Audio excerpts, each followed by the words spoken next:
궁금한 뒷이야기를 들어보면서 물음표가 느낌표로 바뀌는 뉴스의 재구성 뉴스야 시간입니다. 오늘은 정치부 서주민 기자와 함께합니다.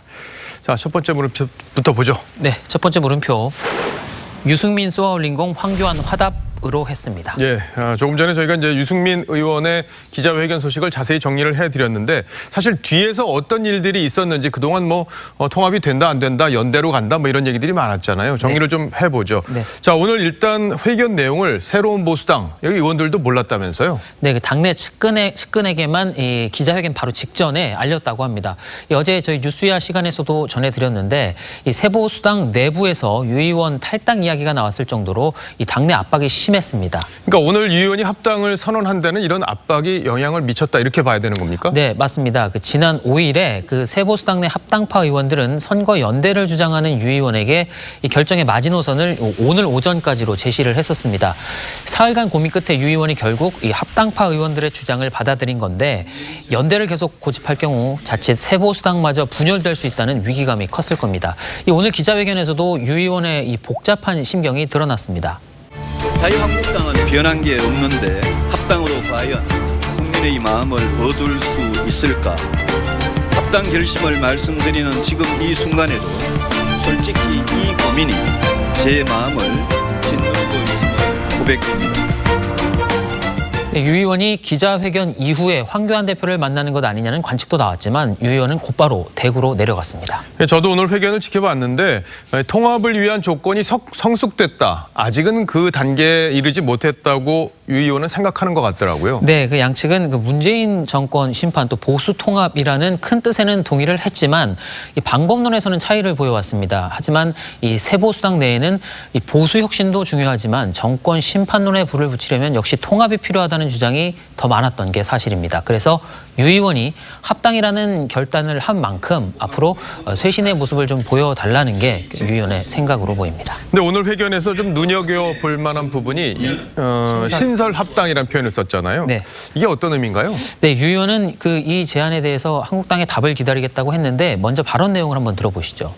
새로운 보수당과 자유한국당의 신설 합당을 추진하겠습니다. 저희 이 제안에 대한 자유한국당의 답을 기다리겠습니다. 네, 결국 신설 합당이라는 표현을 쓴 건 한국당과 새보수당의 양당 통합이 대통합의 근간이 되어야 한다. 이걸 강조한 것으로 보입니다. 근데 황교안 대표는 저 주장에 대해서 어떤 반응을 보였습니까? 일단 구체적인 즉답은 피했습니다. 들어보시죠.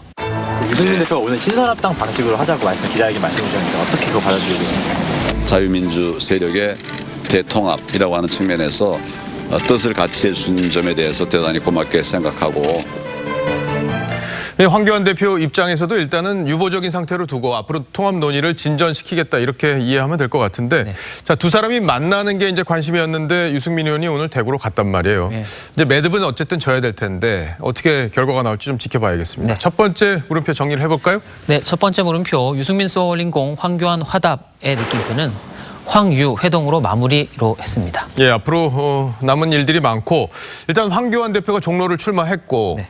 출마를 선언을 했고 유승민 의원도 불출마하겠다 이런 의지를 밝혔기 때문에 각자 자기 희생 의지를 보였다 이렇게 평가할 수 있을 텐데 어떻게 흘러갈지 좀 더 지켜보죠. 네. 자, 두 번째 물음표로 가볼까요? 네, 두 번째 물음표는 진중권 정봉주 9년의 악연으로 했습니다. 예, 마침 오늘 이제 민주당이 정봉주 전 의원에 대해서 후보 적격 심사를 했는데 네. 결론이 쉽사리 나질 않는 모양이더라고요. 네, 일단 여부를 미뤘습니다. 판단 여부를. 예, 그리고 이제 진중권 전 교수가 어제 정봉주 씨에 대해서 정치하면 안 된다 이런 글을 올렸던데 어떤 배경이 있는 겁니까? 네, 그 진중권 씨는 그 정봉주 씨가 국민에게 거짓말을 한다, 또 감정 조절에 문제가 있다는 등 이 4가지 이유를 들면서 이런 사람을 국회의원 후보로 공천하는 건 국민에 대한 테러라고 적었습니다. 근데 조금 전에 제목에서 보면 9년의 악연이다 이렇게 네. 지금 제목에 달려 있는데 진보 진영에서 그동안 함께 해왔는데 이 두 사람의 악연이 이렇게 오래됐습니까? 네, 두 사람이 가장 먼저 충돌한 건 2011년입니다. 진중권 씨는 이 정봉주 씨가 출연한 인터넷 라디오 방송이죠. 나는 꼼수다를 비판했었습니다. 근데 이제 문제는 뭐냐면은 지나친 음모론이라든지 그다음 비키니 사건에서 나오는 남성 중심주의라든지 또 도덕적 기준을 이렇게 깨버리는 거 있잖아요. 자, 근데 두 사람이 예전에 같은 시사 프로를 진행했던 게 제 기억이 납니다. 네, 맞습니다. 2018년 정봉주 씨가 서울시장에 출마를 했을 때 이 진중권 씨는 정봉주 씨를 위한 홍보 영상 촬영도 함께 해줬다고 합니다. 하지만 당시 정봉주 씨의 미투 의혹이 불거지면서 두 사람은 다시 갈라집니다. 진중권 씨는 성추행이 없었다는 정봉주 씨의 주장이 설득력이 떨어진다면서 세상을 우습게 보는 것 같아 걱정스럽다고 비판했습니다. 정봉주 씨도 진중권 씨에 대한 감정을 숨기지 않고 있습니다. 이 친구가 독일 유학파아니에요. 그리고 대학에서 뭘 가르치는지 잘 모르겠는데 내가 받은 인상은 공부를 안 하는 친구다. 네, 이 정 씨는 미투 의혹 보도와 관련한 명예훼손과 무고 혐의로 재판을 받았는데 1심에서는 일단 무죄를 선고받았습니다. 예, 두 사람 간의 아주 감정 싸움이 점점 치열해지는 것 같습니다. 네. 두 번째 물음표도 정리를 해보죠.